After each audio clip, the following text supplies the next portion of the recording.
బంగారం కోసం అగంతకులు ఓ వృద్ధురాలిని దారుణంగా హతమార్చారు. ఈ ఘటన మహబూబాబాద్ జిల్లా నెల్లికుదురులో చోటు చేసుకుంది. దొంగలున్న రాత్రి సమయంలో ఒంటరిగా ఉన్న రాధమ్మ అనే వృద్ధురాలి మెడ నుంచి బంగారు గొలుసు లాగే ప్రయత్నం చేశారు.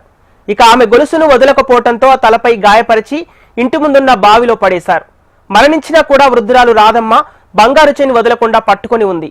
కుటుంబ సభ్యులు పోలీసులకు ఫిర్యాదు చేయగా కేసు నమోదు చేసి దర్యాప్తు చేపట్టారు. భర్త కొన్నేళ్ల క్రితం మరణించడంతో వృద్ధురాలు ఒంటరిగా జీవనం సాగిస్తోంది.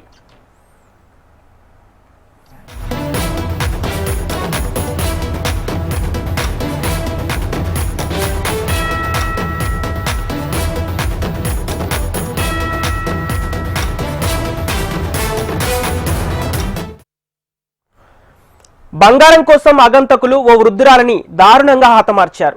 ఈ ఘటన మహబూబాబాద్ జిల్లా నెల్లికుదురులో చోటు చేసుకుంది.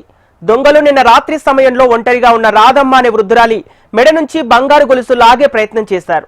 ఇక ఆమె గొలుసును వదలకపోవడంతో తలపై గాయపరిచి ఇంటి ముందున్న బావిలో పడేశారు. మరణించినా కూడా వృద్ధురాలు రాధమ్మ బంగారు చైన్ వదలకుండా పట్టుకునే ఉంది. ఇక కుటుంబ సభ్యులు పోలీసులకు ఫిర్యాదు చేయగా కేసు నమోదు చేసి దర్యాప్తు చేపట్టారు పోలీసులు.